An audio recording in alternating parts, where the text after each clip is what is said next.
But ito, everything, I did it for my country.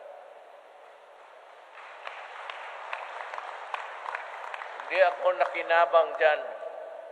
Wala akong satisfaction dyan.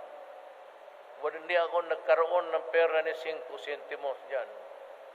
I did it because I want to protect your children and their future. Hindi akin yan. Kayo lahat ang taong Pilipino ang nakinabang dyan. Wala ako.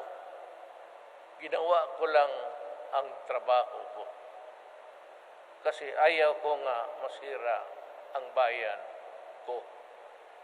That is the long and short of the story about itong ICC. Kalukuhan niya. Now, let me...